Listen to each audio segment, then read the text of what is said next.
जय हिंद मेरे दोस्तों, आप सभी का स्वागत है हिंदी स्टडी विद एडीकेस यूट्यूब प्लेटफॉर्म पर। ठीक है, और इस यूट्यूब प्लेटफॉर्म के बारे में मैं बता दूं तो इस यूट्यूब चैनल पे आप सभी को फ्री ऑफ कॉस्ट, बिल्कुल ₹1 भी देने की जरूरत नहीं है आपको।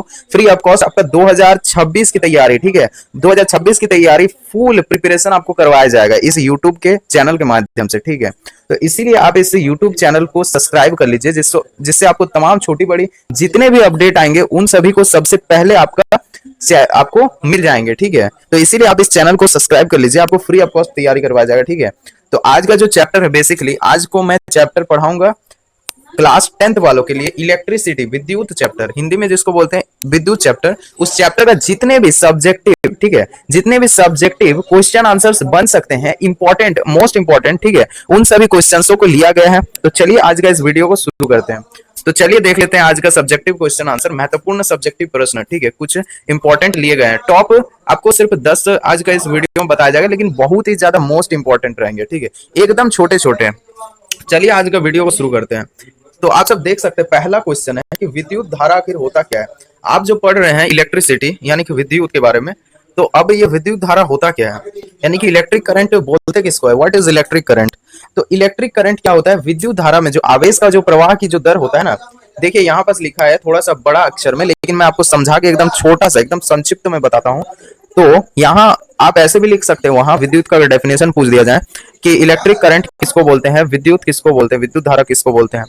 तो विद्युत मतलब आवेश, यानी कि आवेश की प्रवाह का जो दर होगा ना, उसी को हम लोग विद्युत धारा बोलेंगे। मान लेते हैं कोई यहाँ पास कोई ये एक तार होगा, है ना, एक तार है मान लेते हैं, ठीक है, और इसके अंदर क्या हो रहा है, कोई प्रवाह हो रहा है इलेक्ट्रॉन, ठीक है, इलेक्ट्रॉन प्रवाह हो रहा है। और इसी के जस्ट ऑपोजिट जो होता है ना, आप सोचेंगे ना कि यहां से ही विद्युत पार होगा, ऐसा नहीं है। अगर यहां से इलेक्ट्रॉन पार हो रहा है ना, मतलब यहां से विद्युत धारा, मतलब इसी का जस्ट ऑपोजिट होता है। ठीक है, इसी का जस्ट ऑपोजिट होता है, विद्युत धारा प्रवाह हो रहा है, मतलब यहाँ से जो आवेश की जो प्रवाह की जो दर हो रहा है ना, मतलब वो कितना समय में यहाँ तक पहुंच रहा है, वो आवेश की जो प्रवाह की जो दर है, उसी को हम लोग विद्युत करंट यानी कि इलेक्ट्रिक करंट बोलते हैं। ठीक है, तो आई होप आप सब समझ ही गए होंगे। एक छोटा सा क्वेश्चन के पीछे इतना ज्यादा मैं डेफिनेशन और इतना अच्छा से समझाने का प्रयास कर रहा हूँ, ताकि आप अच्छे से इसको समझ पाए और अपने हिसाब से आप लिख सके। ठीक है, बना करके। तो इसीलिए मैं कह रहा हूँ कि इस यूट्यूब चैनल को आप सब्सक्राइब कर लीजिए, क्योंकि बेहतर आपका प्रिपरेशन होगा तो आपका मार्क्स भी बहुत ज्यादा बेहतर आएंगे। तो चलिए आज इसका जो फॉर्मूला अगर होता है तो आई बराबर, देखो जो एक तो ओम का नियम आप याद रख लेंगे ना, तो बाकी सारा जितना भी फॉर्मूलाज है उन सभी को आप खुद से निकाल लेंगे। तो आपको ओम का नियम सबसे पहले पता होना चाहिए। मैं आपको इसका फॉर्मूला फिलहाल बता देता हूँ। I is equal to Q by T होता है। ठीक है, I is equal to Q by T. Q जो होता है ना, ये आवेश कहलाता है। क्यू कहलाता है क्या, आवेश कहलाता है, आवेश। क्यू कहलाता है आवेश, ठीक है। और जो टी है, ये आप सभी को मेनली पता ही रहता है, टाइम होता है। ठीक है, टी क्या होता है, टाइम होता है।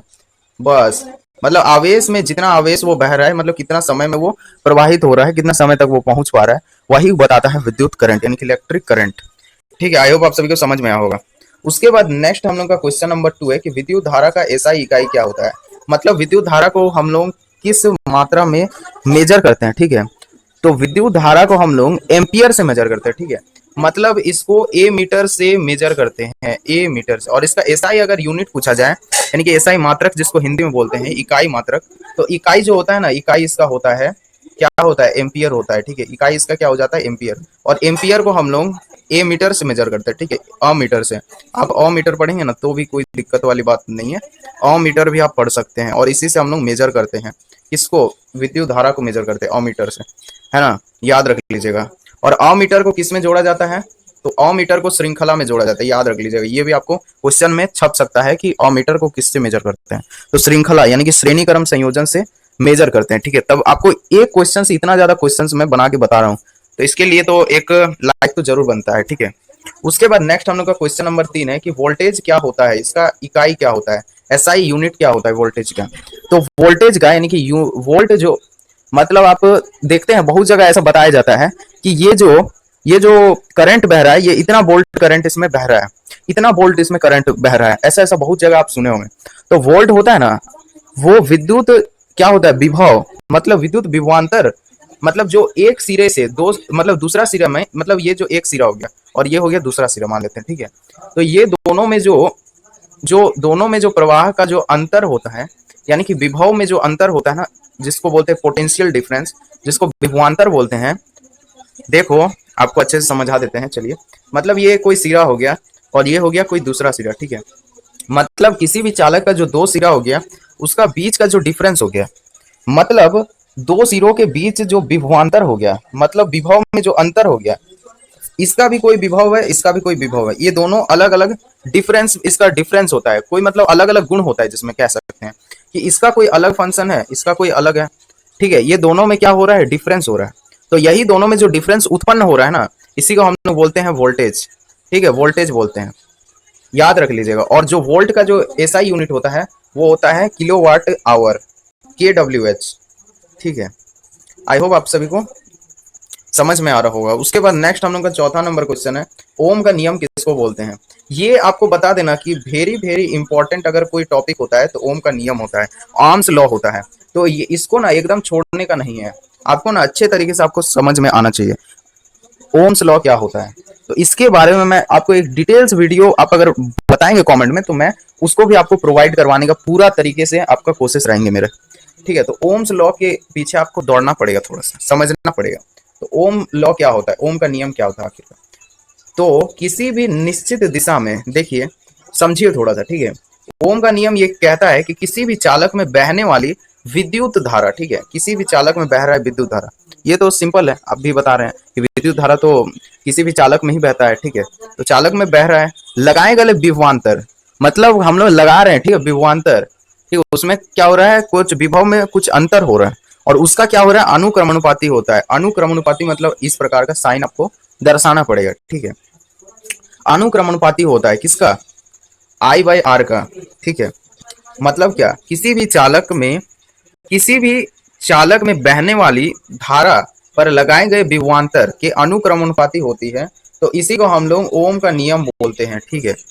आपको डेफिनेशन थोड़ा सा इचपिचा सा लग रहा होगा, तो आपको एक शॉर्ट डेफिनेशन भी मैं बता देता हूं कि किसी भी चालक में निश्चित, देखिए, नियत ताप पर किसी चालक के बीच का विभवांतर उसमें प्रवाहित होने वाली विद्युत धारा का समानुपाती होता है। अनुक्रमानुपाती लिखने का कोई जरूरत ही नहीं है, समानुपाती होता है, जिसको बोलते हैं V=IR। बस यही होता है ओम्स लॉ। बस इसको याद रख लीजिएगा ना, बस इसको याद रख लीजिएगा ना, तो आपका काम बन जाएगा। मैं क्या कहा कि नियत ताप पर किसी चालक के बीच का विभवांतर उसमें प्रवाहित होने वाली विद्युत धारा का समानुपाती होता है। यानी कि नियत ताप, उसको हम लोग ताप दे रहे क्या, नियत, एकदम सामान्य, मतलब उसको सामान्य भी नहीं और ज्यादा भी नहीं, नॉर्मल एकदम नियत ताप पर किसी चालक के बीच, वो दोनों का जो चालक है वो दोनों का बीच जो विभवांतर हो रहा है, और वो दोनों में विभव में जो अंतर हो रहा है, विभवांतर हो रहा है, उसका समानुपाती हो रहा है, ठीक है, उसका समानुपाती हो रहा है। इसी को हम लोग बोलते हैं ओम का नियम, ओम्स लॉ बोलते हैं, याद रख लीजिएगा। ये देखिए यहाँ पर लिखा है सूत्र, इसका क्या हो रहा है, V=IR, जहां V इजिकल टू क्या होता है, V इजिकल टू, ये देखिए V=IR, जिसमें V बराबर क्या होता है, तो ये होता है, ये क्या होता है, विभवांतर होता है, विभवांतर, मतलब वो दोनों के बीच जो अंतर होता है उसको बोलते हैं विभवांतर, ठीक है, विभवांतर बोलते हैं। और I जो होता है ना, I जो होता है वो होता है विद्युत धारा। I को हम लोग क्या बोलते हैं, विद्युत धारा बोलते हैं। I को हम लोग क्या बोलते हैं, विद्युत धारा, विद्युत धारा, ठीक है। उसके बाद जो R होता है ना, R इसको बोलते हैं प्रतिरोध, प्रतिरोध, ठीक है, प्रतिरोध। बस ये इसको अगर आप चाहेंगे ना तो आप स्क्रीनशॉट रख लीजिएगा, ठीक है। भी इसको मैं बताया वोल्ट, ठीक है, यहाँ पास मैं लिख देता हूँ, फिर से इंग्लिश में लिख दिया वोल्ट, हिंदी में बोलेंगे तो वो भी लिख देते हैं वोल्ट, ठीक है, वोल्ट, बस वोल्ट। बस इसको आप चाहेंगे तो स्क्रीनशॉट आप ले लिए होंगे, आई होप। उसके बाद हम लोग का नेक्स्ट जो सवाल है, सवाल नंबर 5 की ओम का नियम का प्रयोग करके प्रतिरोध ज्ञात करने का जो सूत्र है उसको तो मैं बता दिया कि R बराबर V/I हो जाएगा। मतलब ओम का नियम क्या बताता है, V=V/IR, V बराबर क्या होता है, IR होता है। और प्रतिरोध निकालना होगा तो क्या होगा, I नीचे आ जाएगा ना, V का बटे में आ जाएगा I, मतलब क्या होगा, V/I बराबर R, ठीक है, मतलब R=V/I बोल सकते हैं, ठीक है। तो इसी से हम लोग प्रतिरोध ज्ञात कर लेंगे। उसके बाद नेक्स्ट सवाल है, प्रतिरोध किसे कहते हैं, मतलब हम लोग प्रतिरोध जो होता है वो बोलते हैं आखिर किसको है। तो प्रतिरोध एक प्रकार का आप समझ जाइए कि रुकावट होता है। मतलब देखिए, मान लीजिए आप कोई अच्छे स्टूडेंट है, ठीक है, आप कोई क्या है, अच्छे स्टूडेंट है। तो आप अच्छे स्टूडेंट है, ये बहुत कोई चाहेगा और बहुत कोई नहीं भी चाहेगा। आपका टीचर्स लोग क्या कहेंगे कि आप बहुत ही पढ़ने में तेज है तो आपको सपोर्ट और ज्यादा करना चाहिए, ठीक है। लेकिन बहुत कोई आप ही के बराबर है ना, आपसे सीनियर्स होंगे तो वो चाहेंगे कि ठीक है बचवा मेरे से जूनियर तो है ना कहीं, तो आपके अगर बराबर के कोई होंगे ना तो वो चाहेंगे कि आपको थोड़ा सा कम, मतलब मेरे से थोड़ा सा आपको कम ज्ञान होना चाहिए, ऐसा कुछ वो लोग चाहेंगे। ऐसे कुछ होता है यहाँ पास भी कि रुकावट आपको पैदा करके दे देगा। प्रतिरोध क्या करेगा, रुकावट कर देगा। मतलब क्या हो रहा है समझिए अच्छे से। कोई एक चालक है, मान लीजिए ये कोई एक तार है ना, विद्युत तार है, और विद्युत तार के अंदर भी क्या हो रहा है, प्रवाह हो रहा है। ठीक है, प्रवाह हो रहा है, क्या विद्युत आवेश प्रवाह हो रहा है। ठीक है, आवेश प्रवाह हो रहा है, इसके अंदर क्या हो रहा है, आवेश प्रवाह हो रहा है। तो इसमें जो आवेश प्रवाह हो रहा है ना, इसको थोड़ा सा रुकावट पैदा करेगा। ये प्रतिरोध क्या करेगा, रुकावट पैदा करेगा। इसको एकदम मतलब क्या बोलते हैं, अंदर ही अंदर थोड़ा सा गुस्सा टाइप का हो रहा है। ठीक है, इसको मतलब गुस्सा आ रहा है कि ये कुछ ज्यादा ही उछल रहा है विद्युत, मतलब आवेश कुछ ज्यादा ही उछल रहा है, ऐसा कुछ। तो प्रतिरोध क्या करेगा, जाके रुकावट पैदा कर देगा, मतलब रोक देगा, इसको आगे जाने नहीं देगा, मतलब इसको धीरे धीरे जाने देगा। तो आपको एक चीज बता देना, एक तो आपको साइंटिफिक रीजन या फिर आप जो भी बोल सकते हैं, एक कोई सा भी जनरल एक तो क्वेश्चन मैं आपको पूछ रहा हूँ, जिसको आप जवाब कमेंट में दीजिएगा। ठीक है, देखिए मान लेते हैं कोई आपका बड़ा एकदम, मतलब कोई एक चार्जर है, ये क्या है, एक चार्जर है, ये क्या है, एक चार्जर है। तो इसका जो सिरा होता है ना, जो चार्जर का जो सिरा होता है, ये काफी ज्यादा पतला होता है, पतला है और लंबा है। ठीक है, पतला है और लंबा है। ये क्या है, पतला है और लंबा है काफी ज्यादा। तो आपका फोन, ये रहा आपका फोन, मतलब यहाँ पास तो नहीं होगा, कैसे मिटा है, चलिए यहाँ पास इरेज कर देते हैं थोड़ा बहुत। यहाँ पास इरेज करने पर यहाँ पास आप सब देख सकते हैं, ये वाला फोन है, ये वाला आपका स्क्रीन टच फोन रहा। और ये देखिए ये बहुत ही पतला है और इसका तार भी बहुत ज्यादा पतला है। उसके बाद आप देखते हैं यहाँ पास कोई छोटा सा चार्जर है, छोटा सा एकदम चार्जर है, पर इसका जो वायर है ना ये बहुत ही ज्यादा मोटा है, और इसका जो लंबाई है वो इससे भी काफी ज्यादा छोटा है। इसका लंबाई जो है वो काफी कम है, मतलब यही पास इसका हो गया, और यहाँ पास इसका पिन हो गया, और यहाँ पास फोन चार्ज हो रहा है। अब आप बताएंगे कमेंट करके कि किसमें सबसे जल्दी चार्ज होने वाला है। ठीक है, इसमें चार्ज जल्दी होगा या फिर इसमें चार्ज जल्दी होंगे, आपको बताना है। ये हो गया ए वाला, ए चार्जर होगा, और ये वाला मैं बी चार्जर। आपको सिर्फ कमेंट में बताना है कि ये ए चार्जर जल्दी चार्ज होगा कि बी चार्जर में जल्दी चार्ज होगा। देखिए इसमें लंबाई काफी ज्यादा है, लेकिन इसमें ना छोटा है काफी, और ये जो है इसका जो साइज है ये काफी ज्यादा, इसका जो चौड़ाई है वो काफी ज्यादा है। ठीक है, इस प्रकार से। तो आपको ये कमेंट में अवश्य आप इसको आप कमेंट में आंसर दीजिएगा। ठीक है, तो इसको मैं फिलहाल मिटा रहा हूँ, आप कमेंट में आप याद रख लीजिएगा, कमेंट आपको जरूर करना है। ये वाला क्वेश्चन नंबर 6 का। ठीक है, आपको मैं लास्ट में याद दिला दूंगा कि आपको मैं जो बोला था 6 नंबर का, उसको आप कमेंट में अभी आप दे दीजिए कमेंट। वीडियो को स्टॉप पॉज कीजिए, तभी मुझे लगेगा कि आप सब पढ़ रहे हैं। ठीक है, पढ़ रहे हैं, पॉज कीजिए और आप उसको कमेंट में आंसर बताइए। तो आपको प्रतिरोध जो है वो समझ में आ गया ना। आवेश जो हो गया, यहाँ से कोई विद्युत तार हो गया, यहाँ से कोई जा रहा है, ठीक है, आवेश गुजर रहा है, इसको क्या कर रहा है, रोकने का काम कर रहा है। प्रतिरोध क्या करता है, रोकता है इसको। ठीक है, तो रोकने का जो काम करता है इसी को हम लोग प्रतिरोध बोलते हैं। देखिए डेफिनेशन देख के कि किसी भी चालक द्वारा विद्युत धारा के प्रवाह के, मतलब कोई विद्युत धारा है, विद्युत धारा यानी कि आवेश अंदर से गुजर रहा है, इसको रुकावट पैदा कर रहा है, रुकावट उत्पन्न कर रहा है, इसी को हम लोग क्या बोलते हैं, प्रतिरोध बोलते हैं। बस आपको अच्छे से समझ में आ जाए, यही मैं चाहता हूँ। उसके बाद नेक्स्ट 7 नंबर क्वेश्चन है कि श्रृंखला संयोजन है कि सीरीज कॉम्बिनेशन में प्रतिरोधों का कुल प्रतिरोध क्या होता है। यानी कि सीरीज कॉम्बिनेशन, जिसको आप बोलते हैं क्या, श्रृंखला, श्रेणी क्रम से। कोई कोई कहीं कहीं कोई आदर्श बोर्ड में ऐसे बोला जाता है कि श्रेणी क्रम संयोजन किसे कहते हैं, और उसको कुल प्रतिरोधों के साथ लिखें। तो देखिए यहाँ पास सिर्फ बोला है कि प्रतिरोध, इसका कुल प्रतिरोध क्या होगा, मतलब इसको तुल्य प्रतिरोध के हिसाब से लिखना है। तो बस इसका आसान सा आंसर होगा, मतलब इसको हम लोग आर सीरीज में जोड़ते हैं। R S is equal to R, यहाँ पर जो छोटा सा एस लिखे ना, ये सीरीज है, SERI, ये इसको सीरीज बोलते हैं। तो आर सीरीज बराबर R1 और प्लस में R2, इसको सिंपल हम लोग जोड़ देते हैं, प्लस R3, ऐसे हम लोग जोड़ देते हैं। मान लेते हैं कोई प्रतिरोध है जो श्रृंखला में जुड़ा है, जिसका प्रतिरोध कुछ R1 दिया है, R1 दिया है 6 और R2 दिया है R2 दिया है 6। ठीक है, और R3 भी कुछ इसी प्रकार से समान, मतलब तीनों में समान प्रवाह हो रहा है, मतलब तीनों में जो रुकावट हो रहा है एकदम सेम सेम हो रहा है। ठीक है, तो ये तीनों का जो तुल्य प्रतिरोध होगा वो कितना होगा आपको निकालना है। ठीक है, ये भी आपको कमेंट में ही बताना है। ठीक है, मैं 2 क्वेश्चन आज किया हूं इसीलिए आप सभी से कि आप इसको कमेंट में बताएंगे। आज ये वाला आपका पहला क्लास हो गया। ठीक है, ठीक है, ये वाला आपका क्या हो गया, पहला क्लास हो गया। मैं देखना चाहूंगा कि आप सब कितने ज्यादा सिंसियर है अपनी पढ़ाई के प्रति, दायित्व है आपका। ठीक है, आपको कमेंट में बताना है।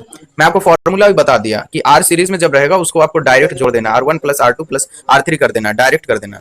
और वही अगर समांतर संयोजन यानी कि पैरेलल अगर कॉम्बिनेशन रहेगा, क्या रहेगा, पैरेलल रहेगा, पैरेलल कॉम्बिनेशन रहेगा, तो उसका तुल्य प्रतिरोध कैसे निकालना है। तो पैरेलल कॉम्बिनेशन में आपको क्या करना है, 1/में RP लिख देना है, 1/में R पैरेलल। ये वाला जो नीचे में लिखे हैं यही वाला का पैरेलल कहलाता है, पैरेलल। ठीक है, तो आई होप आप इसको देखकर ही समझ गए होंगे कि मैं क्या कहना चाह रहा हूँ।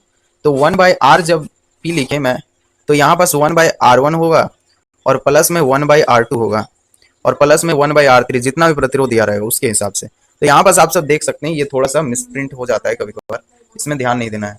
ठीक है, आपको फ्री ऑफ कॉस्ट तैयारी करवाया जाए। ठीक है, एकदम टेंशन नहीं लेना है, एकदम आसान भाषा में। अगर आपको कुछ दिक्कत होता है ना तो आप उसको भी आप कमेंट में पूछिए, आपको बेफिक्र होकर पूछना है, एकदम पढ़ाई करना लेकिन जबरदस्त, बस कोई डरना वरना नहीं है इसमें। आप खुलासा एकदम आसान भाषा में आपको समझाया जाएगा।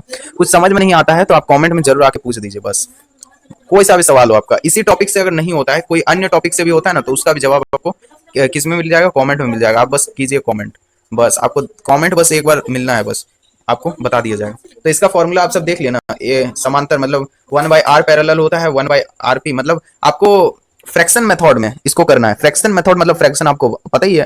ठीक है, आप क्लास 6-7 से करते आ रहे हो, 5 क्लास में भी किए होंगे आई थिंक। ठीक है, ऐसे आपको सिंपल इसको कर देना है। हिंदी में क्या बोलते हैं उसको नहीं पता, बट LHS बस एलसीएम निकाल लेना है। उसके बाद आपको सिंपल फ्रैक्शन मेथड में आपको कर लेना है। नेक्स्ट हम लोग का जो सवाल देखेंगे 9 नंबर कि विद्युत शक्ति यानी कि इलेक्ट्रिक पावर क्या होता है। इलेक्ट्रिक पावर क्या होता है, अब आप समझेंगे कि विद्युत का शक्ति क्या होता है। तो यहाँ पर देखिए, यहाँ पर लिखा है डेफिनेशन इसका छोटा सा, कि विद्युत शक्ति वह दर है जिस पर ऊर्जा का उपयोग होता है तथा कार्य होता है। यानी कि कार्य और ऊर्जा, ठीक है, जिसमें कार्य और ऊर्जा दोनों का उपयोग होता है एवं उसमें विभिन्न प्रकार की शक्ति उत्पन्न होती है। इस प्रकार की जो शक्ति जो होती है, तो इसी को हम लोग कहते हैं विद्युत ऊर्जा। इसमें क्या होता है, ऊर्जा होता है और कार्य दोनों करने की जो क्षमता होती है, इसी को हम लोग विद्युत शक्ति बोलते हैं। और विद्युत शक्ति का ऐसा ही मात्रक होता है वाट। ठीक है, वाट होता है, ये देखिए यहाँ पर लिखा है। और इसका जो होता है ना पावर का, P = VI होता है। V क्या होता है, वोल्ट होता है यानी कि विभवांतर होता है। और I क्या होता है, विद्युत धारा, विद्युत धारा यानी कि इलेक्ट्रिक करंट होता है, विद्युत धारा यहाँ पास मैं लिख दे रहा हूँ। ठीक है, और P क्या है, ये पावर है। और पावर निकालना रहेगा तो इसी प्रकार से लिखना है। और वही अगर आपको घुमा के थोड़ा सा पूछ दिया जाए कि बेटा I निकालो, तो I बराबर क्या होगा, तो P/V हो जाएगा। ठीक है, इतना ही तो आपको बस थोड़ा सा उल्टा घुमा के पूछ सकता है क्वेश्चन। ठीक है, आपको बिल्कुल घबराना नहीं है। P = VI हो सकता है, तो आप बता नहीं सकते कि ये वाला V इधर नीचे जाएगा तो P बटे में V चल जाएगा और I इधर चल जाएगा। ठीक है, I बराबर P/V होगा। अगर यहीं पास अगर V पूछ दिया जाए तो V बराबर कितना होगा बताओ बउआ, तो P/I हो जाएगा। ये भी आप बता नहीं सकते। तो बस ऐसे तो क्वेश्चन रहते हैं, कितना ज्यादा हार्ड पूछेंगे, बस यही तो सवाल न्यूमेरिकल में पूछा जाता है बस। उसके बाद देखिए आखिरी और हम लोग का आखिरी क्वेश्चन रहेगा। उसके बाद पार्ट 2 में और भी वीडियोस आएंगे जिसमें आपको लॉन्ग क्वेश्चन अच्छे तरीके से समझाएंगे जाएंगे। ठीक है, और आप कमेंट में ये भी बताइएगा कि कमेंट में जरूर आप कीजिएगा, मैं जो कहा था चार्ज वाला, जो चार्जर वाला, कि जिसका जिसका चार्जर क्या हो रहा है, पतला हो रहा है और उसका जो लंबाई है वो काफी ज्यादा है। और एक चार्जर है क्या, मोटा है, उसका तार काफी ज्यादा मोटा है, बट उसका जो लंबाई है, लेंथ है, वो कम है। जो ये चार्जर है उसका तुलना में काफी ज्यादा कम है। तो कौन जल्दी चार्ज लेगा फोन में, इसके बारे में आप जरूर बताइएगा कमेंट में। ठीक है, देखते हैं कौन ज्यादा काफी ज्यादा कौन होशियार है। ठीक है, उसके बारे में। उसके बाद नेक्स्ट हम लोग 10 नंबर देखते हैं सवाल कि 1 किलोवाट आवर में कितने जूल ऊर्जा होती है। 1 किलोवाट घंटा में, ठीक है, कितना ऊर्जा होता है, तो लगभग 36 लाख जूल होता है। ठीक है, 36 लाख जूल होता है 1 किलोवाट आवर में। आपको ऐसे भी आप लिख सकते हैं कि 1 किलोवाट आवर यानी कि 3.6 × 10⁻⁶ जूल होता है।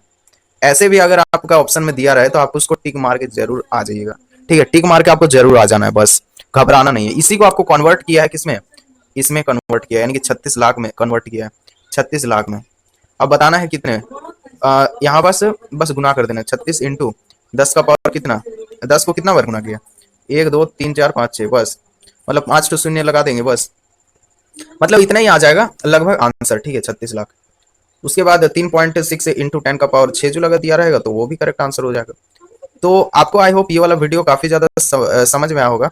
और वीडियो में कुछ भी अगर दिक्कत आपको प्रॉब्लम फेस करना पड़ रहा है तो आप जरूर से जरूर कमेंट में बताइएगा, आपका प्रॉब्लम को पूरे अच्छे तरीके से समझाया जाएगा। ठीक है, आज का आपका पहला क्लास था, तो आई होप ये वाला सीरीज आपको अच्छे तरीके से समझ में आएंगे और इसमें आपको बोर्ड एग्जाम के पूरे अच्छे तरीके से प्रिपरेशन करवा देंगे। तो चलिए मिलते हैं किसी नए वीडियो में, तब तक के लिए आप सब अच्छे से पढ़ाई करते रहिए, मेहनत करते रहिए जबरदस्त। मिलते हैं किसी नए वीडियो में, तब तक के लिए जय हिंद जय भारत।